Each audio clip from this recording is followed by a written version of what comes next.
Hello guys, and welcome to my new Let's Play of Dead Frontier Outbreak 2. I'll have a link to Dead Frontier Outbreak 1 in the description below if you're interested. Go watch my original Let's Play.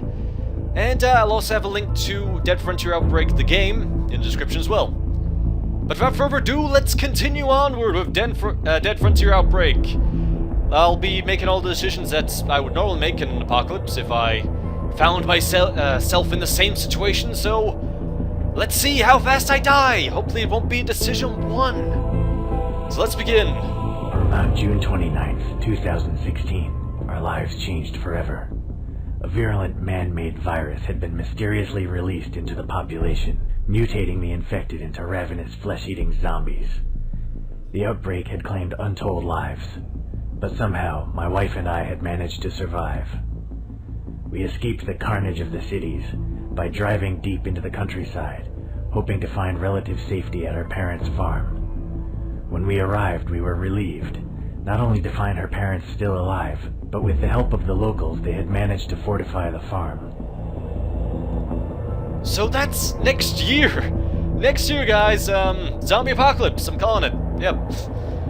Okay, let's continue. The granary held enough grain to feed us for months, and we had plenty of ammunition. It seemed as though we could survive here almost indefinitely. All too soon, we realized things weren't that simple. With no one working at the local sewage treatment plant, filth had found its way into our drinking water. A disease we had all but forgotten about came back to haunt us: cholera. Without antibiotics to treat the infection, people grew weaker and weaker, and finally died. It was clear that if someone didn't go and find some medicine soon, we'd all be wiped out within a month. Those still healthy enough to hold a gun decided to draw straws. Mine was the shortest. Having been chosen for the mission into town, I wasted no time and started preparing immediately.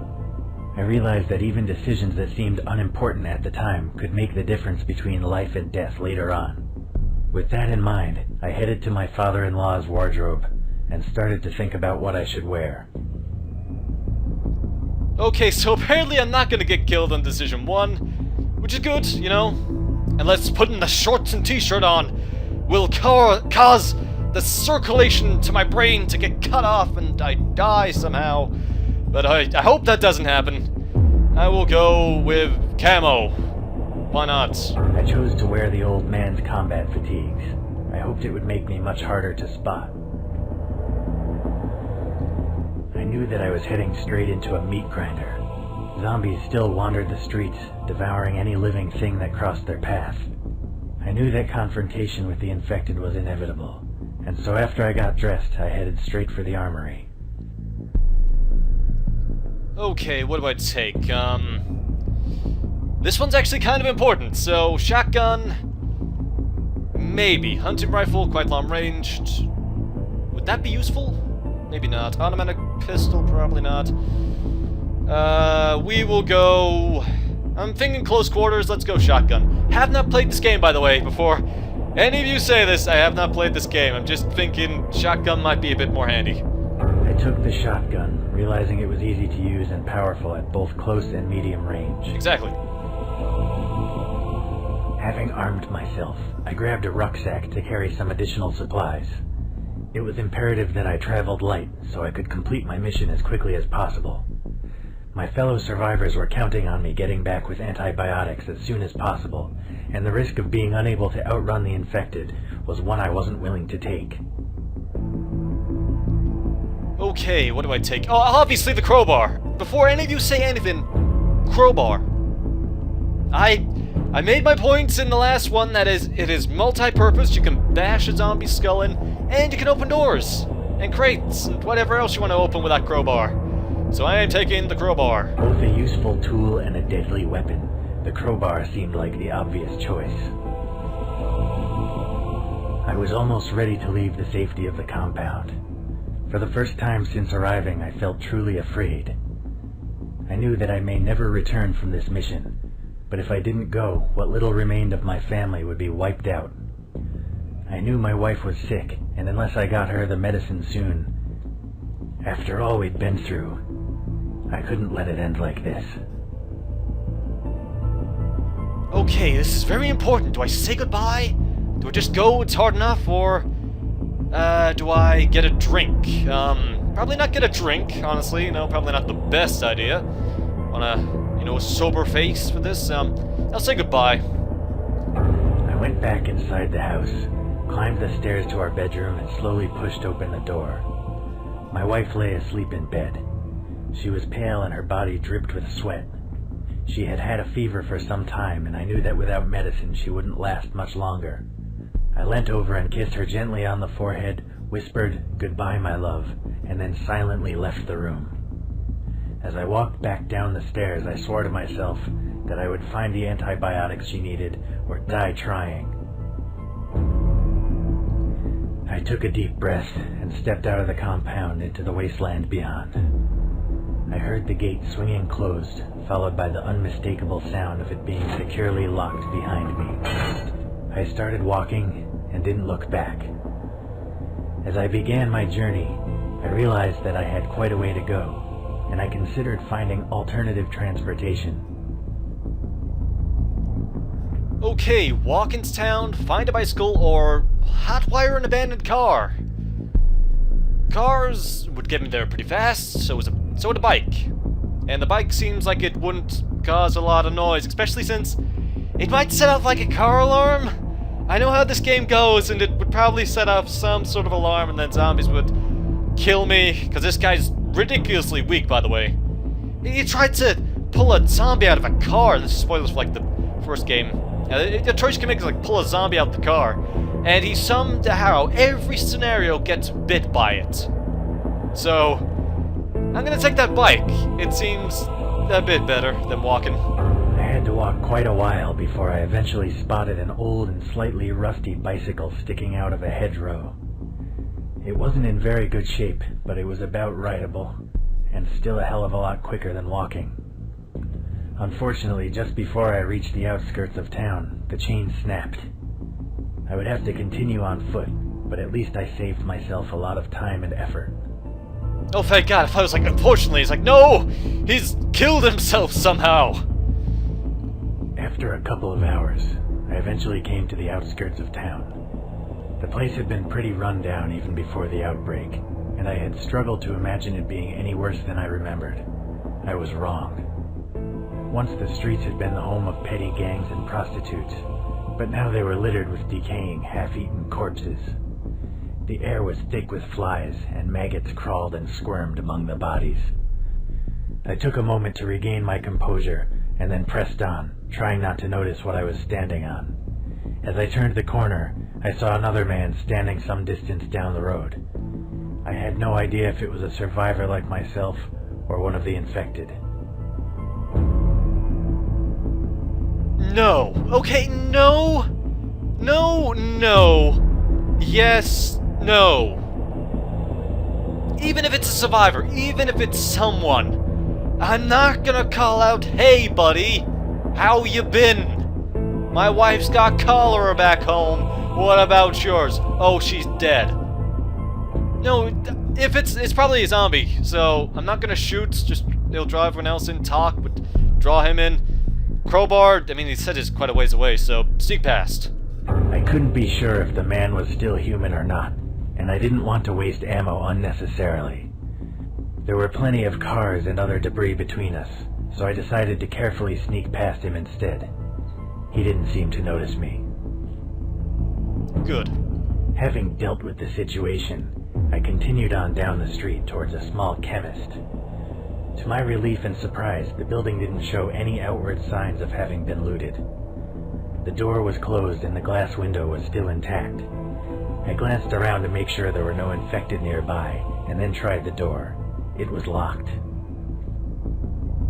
Okay, shoot the lock, kick the door down. The crowbar! Nope, don't even care about that window. Crowbar. That's why I brought it. I took out the crowbar and wedged it between the door and the frame. With a little bit of effort, I was able to lever the door open, allowing only a brief cracking noise to give away my position. And that's why you take the crowbar. As I entered the building and looked around, I realized that the antibiotics I so desperately needed would be kept in the back of the shop, so I carefully made my way towards the counter. Just in front of it, I noticed a body wearing what appeared to be a white lab coat. It was probably the chemist. From the blood stain and bullet hole in his back, I surmised that he had been shot to death. In the back. The back is not the head. It's probably not a corpse. I'm gonna smash its skull in with that ever-useful crowbar. I hadn't survived the outbreak this long by taking unnecessary chances. I swung the crowbar at his head over and over again, until all that was left was a bloody red mush on the carpet.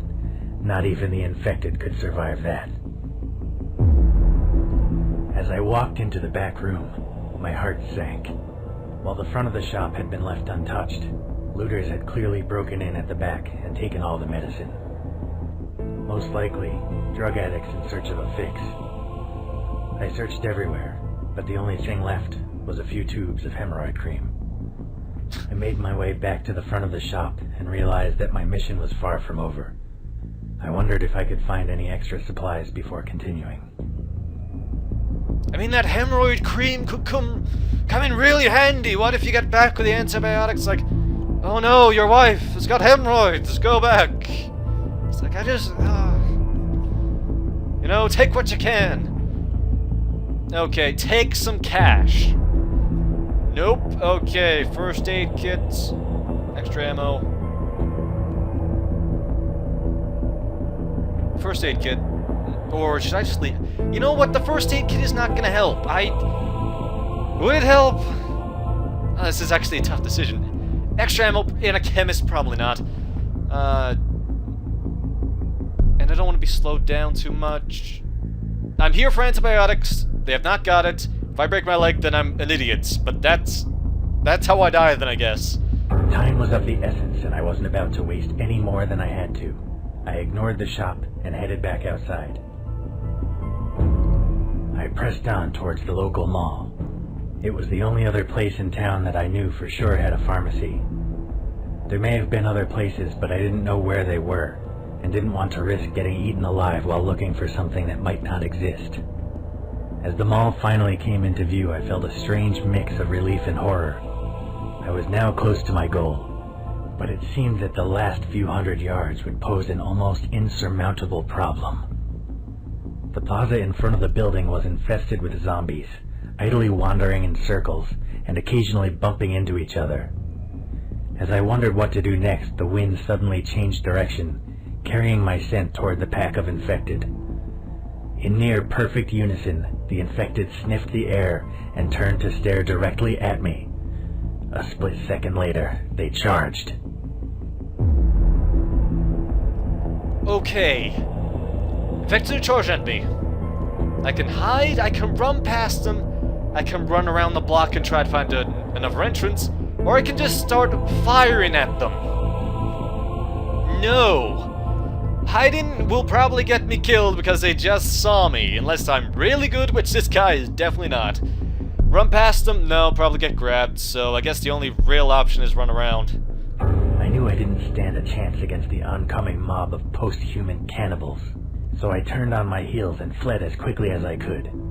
The infected were surprisingly fast on their feet, but luckily they struggled to avoid the mass of abandoned vehicles and debris that covered the road. I was able to lose most of them by running around the block, and those that still followed were quite a distance behind me. Okay, good. As I returned to the plaza, I realized that not many of the zombies had chased me as I had originally thought. Unable to reach the main entrance, and with the infected now approaching from all sides, I had no choice but to run down a small side alley. There was still a single doorway into the mall, and luckily it was still unlocked. I slammed the door shut behind me. It seemed reasonably strong, and was small enough to prevent large numbers of infected from pushing against it all at once. Still, leaving it as it was definitely posed a risk. Okay, so lock the bolts. Let's see, try and find something to barricade it. Lock it, then barricade it. or leave it alone as an emergency escape route. Right! No! You just said how all the zombies was coming at me from all directions, and I've like been forced down this alley and gone for this door.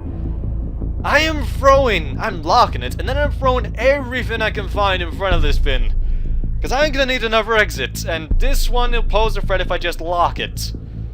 So I'm gonna panic and throw. I don't care how much time I'm gonna waste. I probably should care how much time I'm gonna waste. Actually, should I? No, I'm panicking here. I closed the bolts on the door and then quickly looked around for something to barricade it. Luckily, there was some old tables and chairs nearby, which I was easily able to wedge in front of the entrance. No one would be getting in or out this way anytime soon. Especially me. But before we begin to, well, go on to the next part, that is the end of this part. So, thanks for watching, guys, and next time, we have blocked our escape route. We'll have to find somewhere else. Hopefully. Anyway, thanks for watching, and I'll see you next time. Later, guys.